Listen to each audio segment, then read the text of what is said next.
suffered from Sunday's game, and that is reported by a source telling Adrian Wojnarowski. So he is unlikely to return to the lineup prior to the All-Star break. So Stephen A., I ask you, do you believe that AD's injury is good or bad for LeBron James? Well, to me, I don't think it's good for LeBron James at all, but I really wanted to hear what Max Kellerman had to say about this because I have a feeling I'm going to get at him for something that he said to me earlier. So, Max, if you don't mind, I'd like you to go first here, sir. Sure. I think so long as this is temporary, so long as AD can come back this year at some point, let's say a month from now, as you said yesterday, this can be very good. This will be very good for LeBron James and the Lakers. Because, Stephen A., every season, remember Game 1 against the Clippers last year? Remember those early season struggles in Miami and then later Cleveland? Every year, LeBron James, who's in the finals every season, has to figure out how to lead a group of guys to the promised land. And early in the season, he needs to figure out what everyone can do, how he can bring them along, how he can build them up, who he can rely on, how he can build up the guys he can't rely on and put them in positions. It's like a coach on the floor where he will be able to rely on them and they'll come through. With Anthony Davis, that really masks a lot of things. If you have LeBron and AD, that will mask a lot of things on any team. What's going to happen now is Kuzma and others had to step up yesterday, is guys on the team, role players, will be given responsibility that they simply wouldn't have if AD's in the lineup. And not just 1 or 2 games, Stephen A., but for many games while AD is resting and recovering. And that will build the team up so that when AD comes back, they are more equipped to deal with the playoffs than they would have been otherwise. I think this will turn out to be a good thing for the Lakers, provided AD comes back. Well, I get the provider, I get the caveat there. I would tell you, I don't think this is going to be a good thing at all. I think the Lakers right now, I think their championship aspirations are compromised. Let me be very, very clear. There is no way in hell the Los Angeles Lakers are winning the championship without Anthony Davis. And I'm talking about Anthony Davis at 100%. I think that Ty Lue is doing an exceptional job with the Los Angeles Clippers, and it's to be commended for it. I think Quinn Snyder and those boys in Utah have been sensational. We can't ignore them. I think the Denver Nuggets, they tend to come on strong as the season progresses, and I'm certainly not going to rule out Dame Dollar and the Portland Trail Blazers. Without Anthony Davis, the Lakers are going home early. They'll make the playoffs, but they're going home. They're not going to the championship, okay? Let me put that out there first. Secondly, and more importantly, here's why it's a bad thing, because LeBron is 36 and he's not getting any younger.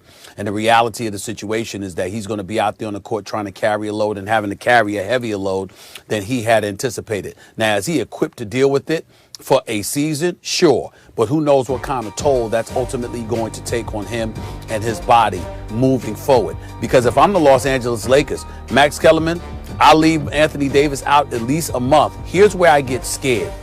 I'm hearing the same language that was used when Kevin Durant got injured. When we talk about the calf strain. I'm hearing the same language. It sounds eerily similar. And so for me, when I listen to that and I hear that, I know Anthony Davis hears it. And so, all right, how all out are you going to go when you're absolutely positively petrified you might tear your Achilles? Because if he tears his Achilles, he's out for next season. He's out for next season.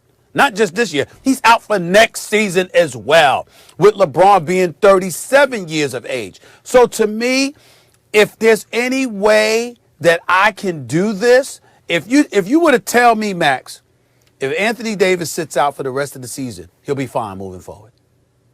I would sit Anthony Davis out for the rest of the year. Seriously. Just to make sure he's ready for the last 2 years of LeBron James' career. That's how I view it. I don't know whether it's going to be 2 years, 3 years, 1 year. But I'm saying I would just sit up there. I wouldn't take any chances with Anthony Davis because Anthony Davis is tied to LeBron. And listen, LeBron's interests are not necessarily aligned with the Lakers. Lakers are long-term because they want Anthony Davis here for years to come, long after LeBron is gone. In the case of LeBron, you're 36 years old. It's your 18th year in the league. You ain't taking anything for granted. You're trying to win now. So it's not necessarily aligned, his interest with that of the Lakers, even though they both align when it comes to Anthony Davis. If I'm the Lakers, it's not even, I already got that chip. I'm already back to relevancy. I'm the reigning champion. I don't even play Anthony Davis. I might not play him for the rest of the year. Maybe. But they're saying 2 to 3 weeks. And let's say if he's gone for the season, of course, the Lakers are finished. They're not going to win a championship without AD in this roster, right? But let's say it's 2 to 3 weeks, but instead of that, they double it. It's 4 to 6 weeks, just to be careful. Which I think they should. Double and he comes back okay. Then you have guys on this roster like Taylor Horton Tucker. Remember what he was doing in the preseason? You have guys like Caruso who've played beyond where people thought they could play, KCP, et cetera, et cetera. The point is, if LeBron is able to build those guys up and find dimensions in their game that they're not normally called upon to put forth, and gets that group of guys going, when AD comes back, it will be more likely, not less, that the Lakers repeat. Okay. Charlie, we're going to end this segment this way. Max, allow me to end the segment this way.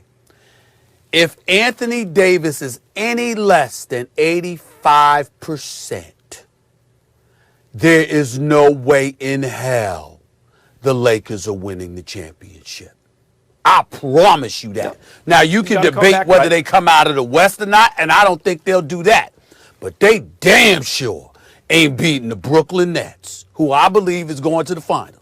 They ain't beating Brooklyn with that offensive firepower unless Anthony Davis is at least 85%. LeBron's and everybody else is at 100%. There is no way in hell. Might not get by the Clippers, the Jazz, or the Nuggets. Let me be very clear about that. Let me be very clear. I'm looking towards the future. Because this season, to me, the way Anthony Davis is looking right now, that calf, which could be an Achilles, I got news for you. Ain't no championship a part of the equation. It's a wrap. Yeah, well, injuries like this, it's been lingering for Anthony Davis. He sat out 2 games, thought he felt better, came back, already re-aggravated himself, had a calf strain. So you're right, might be worth just sitting out, seeing what's up for next season. All right, guys, let's leave it there because we have some NFL to get to in the next block. We have Carson Wentz to talk about because